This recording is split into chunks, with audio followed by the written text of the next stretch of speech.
প্রিয় ছাত্রছাত্রীবৃন্দ, আমার চ্যানেলে তোমাদের সকলকে স্বাগত জানাই। আজ তোমাদের জন্য প্রশ্নোত্তর এনেছি বাঁকুড়া বিশ্ববিদ্যালয়ের বাংলা মাইনর পঞ্চম সেমিস্টারে প্রায়শ্চিত্ত থেকে।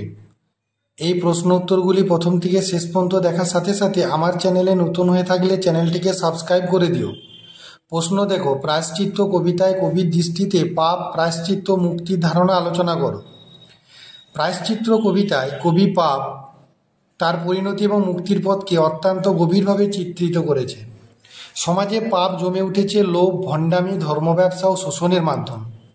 ধনীরা নিজেদের ভাণ্ডার পূর্ণ করেছে, কিন্তু গরিবরা ক্ষুধায় কাতর। এই বৈষম্যই কবির চোখে সবচেয়ে বড় সামাজিক পাপ। কবি দেখিয়েছেন সভ্যতার নামে আসলে চলছে অন্যায়ের আসর। ধনী শ্রেণী সভ্যতার জয়তোরণ গড়েছে, অথচ তার ভিত দুর্নীতি আর শোষণের ওপর দাঁড়িয়ে আছে। কবি বলেছেন, এই পাপ চিরকাল টিকতে পারে না। প্রকৃতি ও সমাজের মধ্যে জমা ক্ষোভ একসময় বিস্ফোরিত হয়। ভূমিকম্প, অগ্নিকাণ্ড ও কালনাগিনীর প্রতীক দিয়ে কবি পাপের ভয়ঙ্কর পরিণতি দেখিয়েছেন। কবি মনে করেন পাপ ধ্বংস ছাড়া শুদ্ধ হতে পারে না, তাই ধ্বংস এখানে ভয়ঙ্কর হলেও প্রয়োজনীয়। এই ধ্বংসই আসল প্রায়শ্চিত্ত। প্রায়শ্চিত্ত মানে শুধু দেবতার কাছে প্রার্থনা নয়, এটি মানে শুদ্ধি, অশুভ শক্তির বিনাশ। ভণ্ড ভক্তরা দেবতার কাছে মিথ্যা প্রার্থনা করে মুক্তি পেতে চায়। তারা ভেবেছে কেবল মন্ত্র পড়লে ক্ষমা মেলে, কিন্তু কবি সতর্ক করেছেন সত্যিকারের প্রায়শ্চিত্ত ছাড়া মুক্তি নেই। কবির মতে প্রায়শ্চিত্ত হলো সমাজের ভেতরের লোভ, কৃপণতা ও শোষণকে ভস্ম করা। ধ্বংস হবে, কিন্তু সেই ধ্বংস সমাজকে শুদ্ধ করবে।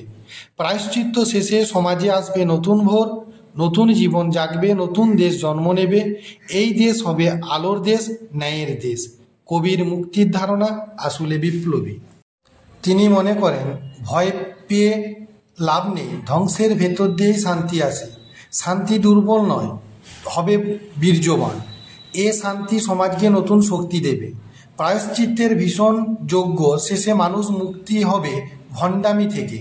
মুক্তি মানে এখানে সত্য, ন্যায় ও মানবতার জয়। এটি কেবল আধ্যাত্মিক নয়, সামাজিক মুক্তিও বটে।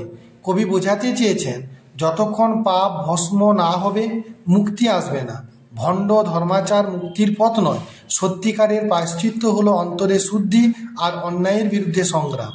এভাবে কবি মুক্তিকে বিপ্লব ও পুনর্জন্মের সঙ্গে যুক্ত করেছেন। মুক্তি এখানে এক ঐশ্বরিক দান নয়, বরং মানুষের নিজের লড়াইয়ের ফল। তাই কবিতাটি পাপ, প্রায়শ্চিত্ত ও মুক্তির একটি তাত্ত্বিক রূপরেখা হয়ে উঠেছে। কবি বার্তা দিয়েছেন সমাজকে নতুন জীবন পেতে হলে কঠিন প্রায়শ্চিত্ত অপরিহার্য।